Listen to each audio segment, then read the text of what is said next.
স্বাগত জানাচ্ছি যমুনা টেলিভিশনের নিয়মিত আয়োজন প্রবাসী বাংলাদেশে বিশ্বের বিভিন্ন প্রান্তে থাকা প্রবাসীদের খবরাখবর নিয়ে আপনাদের সাথে আছি আমি দেবাশিস সরকার। প্রবাসী বাংলাদেশিদের সংগঠন ফ্রেন্ডস ওয়েলফেয়ার ফাউন্ডেশনের উদ্যোগে সংবর্ধনা অনুষ্ঠানের আয়োজন করা হয়েছে বাহরাইনে। কুমিল্লা প্রবাসী ফোরামের সভাপতি নির্বাচিত কালাম মজুমদারকে সংবর্ধনা দেওয়া হয়। অনুষ্ঠানে সভাপতিত্ব করেন সংগঠনের সভাপতি আব্দুল কাদের রিপন, পরিচালনা করেন সাধারণ সম্পাদক জামাল নুরুল ইসলাম এবং কবির হোসেন। প্রধান অতিথি ছিলেন কুমিল্লা প্রবাসী ফোরামের প্রতিষ্ঠাতা সভাপতি কালাম মজুমদার। বিশেষ অতিথি ছিলেন বাংলাদেশ বিজনেস ফোরামের সভাপতি আইনুল হক। এ সময় বক্তব্য দেন কয়েস আহমেদ, আলাউদ্দিন নূর, আব্দুল কাদের মজুমদার সহ অনেকে।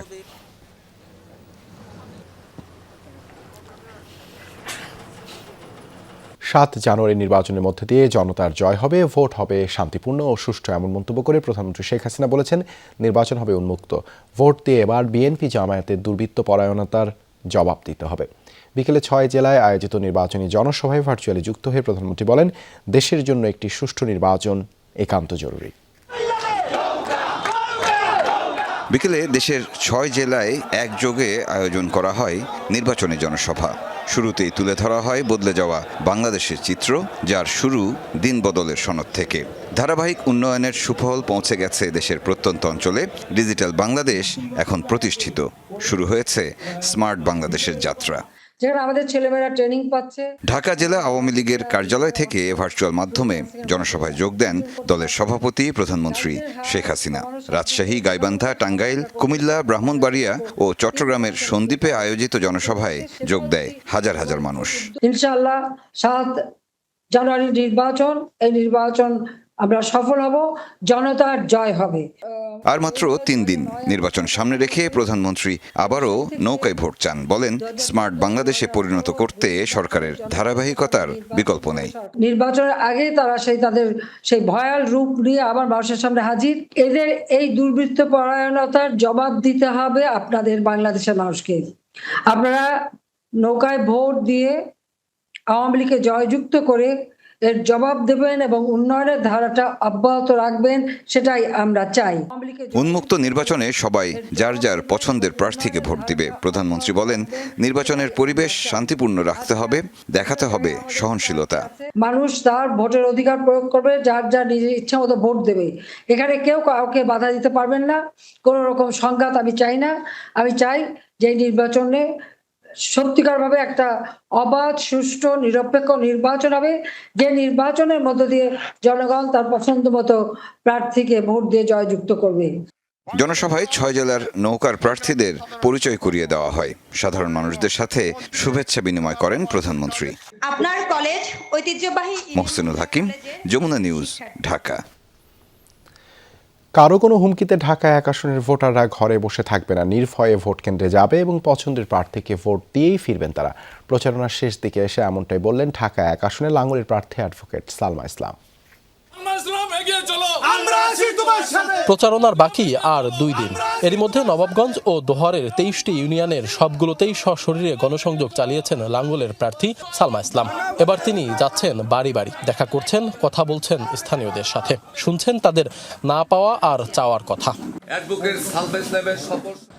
নবাবগঞ্জের বক্সনগর ইউনিয়নের 27টি পরিবারের এক ভিটায় উঠান বৈঠক করেন তিনি। সালমা ইসলামকে পেয়ে সেখানকার ভোটাররা জানান তাদের বিভ্রান্ত করার অপচেষ্টা চলছে। সালমা ইসলামকে আমরা যেভাবেই হোক আমরা পাশ করে নিয়ে আসবো ইনশাআল্লাহ। সালমা ইসলাম তাদের শান্তিপূর্ণ ভোটের বিষয়ে আশ্বস্ত করেন।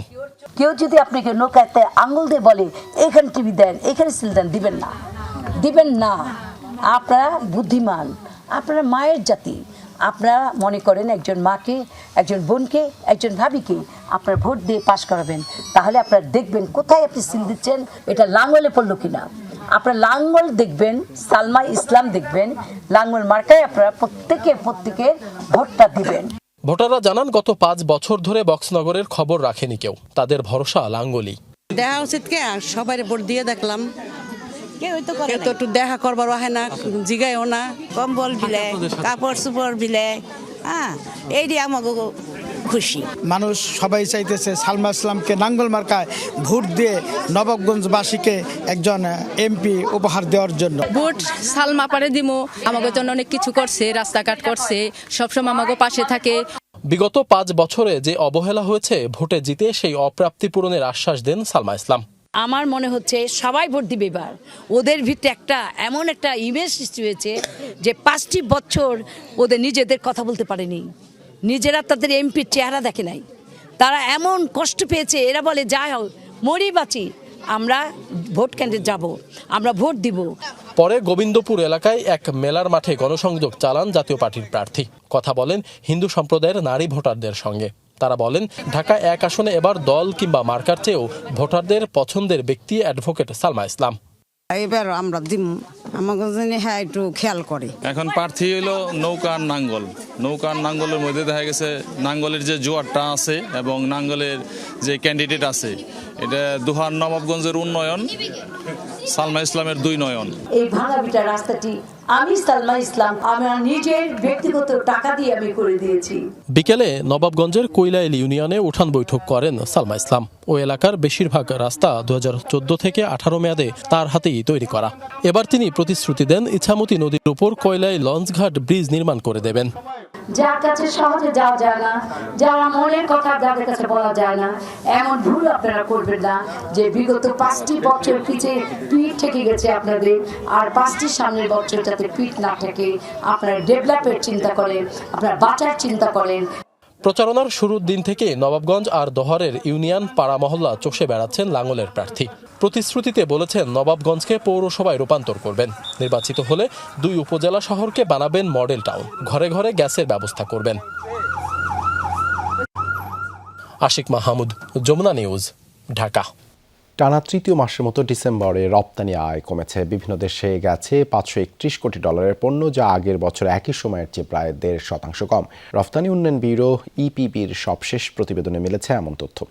এতে বলা হয় ডিসেম্বরে রপ্তানি আয়ের লক্ষ্য ছিল $562 কোটি। সে তুলনায় মাসটিতে রপ্তানি কম হয়েছে 5.5%। আবার চলতি অর্থবছরের জুলাই ডিসেম্বর মেয়াদে $2,754 কোটি রপ্তানি হয়েছে। গত অর্থবছরে একই সময়ের তুলনায় এটি মাত্র 0.84% বেশি। এই সময়ে পোশাক রপ্তানি হয়েছে $2,339 কোটি। এর মধ্যে নিটওয়্যারের প্রবৃদ্ধি 1.72% এবং ওভেনের 6.5%। বিজিএমএ বলছে অর্থনীতি বর্তমানে কিছু চ্যালেঞ্জের সম্মুখীন, কিন্তু নতুন বছরেই পরিস্থিতি বদলাবে। দেখা যাচ্ছে যে ইন্টারেস্ট রেট বেড়ে গেছে, ইনফ্লেশন বেড়ে গেছে, বড় বড় দেশগুলো ইম্পোর্ট কমিয়ে দিয়েছে। সুতরাং সুদের হারের থেকে শুরু করে সবকিছুর কারণে ক্রেতা মাল কম কিনেছে। এই সিচুয়েশনে আমাদের আমেরিকা এবং ইউরোপের সবচেয়ে বড় মার্কেটে আমাদের কিন্তু বাজার ভালো হয়নি। আমরা 24-এ কিন্তু আভাস পাচ্ছি মার্কেট বেটার হবে, কিছু নমুনাও আমরা কিছু পেয়েছি। সুতরাং সেটা যদি হয়, আমাদের যে ফাউন্ডেশন স্ট্রং হয়েছে, অবশ্যই ওয়ার্ল্ড মার্কেট বেটার হওয়ার সাথে সাথে কিন্তু আমরা অনেক গতিতে এগিয়ে চলতে পারবো। সময়ের সাথে ফুরিয়ে আসছে জাপানে ভয়াবহ ভূমিকম্পে ধ্বংসস্তূপের নিচে আটকা পড়াদের বেঁচে থাকার সম্ভাবনা। চলছে উদ্ধার তৎপরতা, যাতে অংশ নিয়েছে সেনাবাহিনীও। দেশটির প্রধানমন্ত্রী ফুমিও কিশিদা জানান, জীবিতদের উদ্ধার করাই এখন মূল চ্যালেঞ্জ। এরই মধ্যে প্রাণহানির সংখ্যা বেড়ে দাঁড়িয়েছে 62 জনে। আহত 3 শতাধিক, যাদের মধ্যে কমপক্ষে 20 জনের অবস্থা গুরুতর। সোমবার দেশটির মধ্যাঞ্চলে অনুভূত হয় 7.6 মাত্রার ভূমিকম্প। সবচেয়ে ক্ষতিগ্রস্ত ইশিওয়াকা। একদিনে 1.5 শতাধিক আফটার শক অনুভূত হয়। দুর্গত এলাকায় উত্তাল হয়ে ওঠে সাগর। উপকূলে আছড়ে পড়ে 6 ফুট উচ্চতার জলোচ্ছ্বাস। ধ্বংস হয়ে গেছে হাজারো ঘরবাড়ি, ক্ষতিগ্রস্ত শতাধিক স্থাপনা, এখনও বিদ্যুৎহীন বহু এলাকা। দারুণ সব অর্জনের গল্প দিয়ে শুরু হলো বাংলাদেশ ক্রিকেটের নতুন বছর। প্রত্যেকে লাখ টাকা বোনাস পেয়েছেন প্রথমবার অনূর্ধ্ব 19 এশিয়া কাপ জয়ী মাহফুজ শিবলীরা। আইসিসির বর্ষসেরা উদীয়মান নারী ক্রিকেটারের সংক্ষিপ্ত তালিকায় জায়গা পেয়েছেন পেসার মারুফা আক্তার। টি20 র্যাঙ্কিংয়ে উন্নতি হয়েছে শরীফুল মোস্তাফিজদের। অন্যদিকে প্রথমবারের মতো অস্ট্রেলিয়ায় দ্বিপাক্ষিক সিরিজে আম্পায়ারিংয়ের দায়িত্বে শরফুদ্দৌলা সৈকত। পুরনোকে পেছনে ফেলে আরও একটা নতুন বছরের শুরু, নতুন সব অর্জনের আশায় বাংলাদেশের ক্রিকেট। তবে বাংলাদেশের ক্রিকেটাররা মাঠে নামার আগে 2024 সালটা শুরু করতে যাচ্ছে হাসি মুখেই। দেশের ক্রিকেট জগতে একই দিনে এলো বেশ কিছু অর্জনের খবর। গত বছরের সবচেয়ে বড় অর্জনটা এসেছে বাংলাদেশ অনূর্ধ্ব 19 দলের হাত ধরে। গেল 17 ডিসেম্বর সংযুক্ত আরব আমিরাতকে হারিয়ে প্রথমবারের মতো অনূর্ধ্ব 19 এশিয়া কাপের শিরোপা জিতেছে মাহফুজুর রহমানের দল। এমন অর্জনে চ্যাম্পিয়নদের বোনাস পাওয়া ছিল সময়ের ব্যাপার। বুধবার যুব এশিয়া কাপ জয়ী দলের খেলোয়াড় ও সাপোর্ট স্টাফদের বোনাস দিয়েছে বাংলাদেশ ক্রিকেট বোর্ড। খেলোয়াড়রা প্রত্যেকে পেয়েছেন 1 লাখ টাকা পুরস্কার। সাপোর্ট স্টাফদের দেয়া হয়েছে 50,000 করে। 2023 সালটা দারুণ কেটেছে বাংলাদেশ নারী ক্রিকেট দলেরও। ঘরের মাঠে ভারত ও পাকিস্তানকে হারানো ছাড়াও দক্ষিণ আফ্রিকার মাটিতে ইতিহাস গড়েছে নিগার সুলতানা জ্যোতির দল। টাইগ্রেসদের এমন সাফল্যে বড় ভূমিকা ছিল তরুণ পেসার মারুফা আক্তারের। 2022 সালের ডিসেম্বরে অভিষেকের পর থেকেই দলের অপরিহার্য অংশ হয়ে উঠেছেন তিনি। দারুণ পারফরমেন্সের স্বীকৃতিস্বরূপ এবার আইসিসির বর্ষসেরা উদীয়মান নারী ক্রিকেটারের সংক্ষিপ্ত তালিকায় জায়গা করে নিয়েছেন এই টাইগ্রেস পেসার। বছরটা টি-20তে দুর্দান্ত গেছে শান্ত লিটনদেরও। 13 ম্যাচে 10 জয়ের বছরের শেষটা হয়েছে নিউজিল্যান্ডের মাটিতে 1-1 সিরিজ ড্রয়ের মাধ্যমে, যেখানে সবচেয়ে উজ্জ্বল ছিলেন টাইগার পেসার শরীফুল ইসলাম। 3 ম্যাচে 6 উইকেট নিয়ে সিরিজের সর্বোচ্চ উইকেট শিকারী ছিলেন শরীফুল। জিতেছেন সিরিজের সেরা খেলোয়াড়ের পুরস্কারও। এবার মাঠের পারফরমেন্সের পুরস্কার আইসিসি র্যাঙ্কিংয়েও পেলেন শরীফুল। টি-20 বোলারদের তালিকায় 32 ধাপ এগিয়ে 55 নম্বরে উঠে এসেছেন শরীফুল। সবার উপরে থাকা মুস্তাফিজুর রহমান আছেন 22 নম্বরে। নিউজিল্যান্ডে 3 ম্যাচে 2 উইকেট নিলেও ওভার প্রতি 4.88 রান দিয়েছেন ফিজ, আর তাতেই 5 ধাপ এগিয়েছেন তিনি। ক্রিকেটারদের বাইরেও বছর শুরু হচ্ছে আরও একটা অর্জনের গল্প দিয়ে। প্রথমবারের মতো অস্ট্রেলিয়ার দ্বিপাক্ষিক সিরিজে আম্পায়ারিং করতে যাচ্ছেন বাংলাদেশের শরফুদ্দৌলা ইবনে শহীদ সৈকত। 2023 ওয়ানডে বিশ্বকাপে প্রথমবারের মতো কোনো বাংলাদেশি আম্পায়ার হিসেবে সুযোগ পেয়েছিলেন সৈকত। এই মুহূর্তে আইসিসির আম্পায়ারদের ইমার্জিং প্যানেলের মেম্বার হলেও দ্রুতই আইসিসি এলিট প্যানেলেও প্রবেশ করতে পারেন বাংলাদেশের এই সাবেক ক্রিকেটার। রঞ্জন শান্ত, যমুনা স্পোর্টস।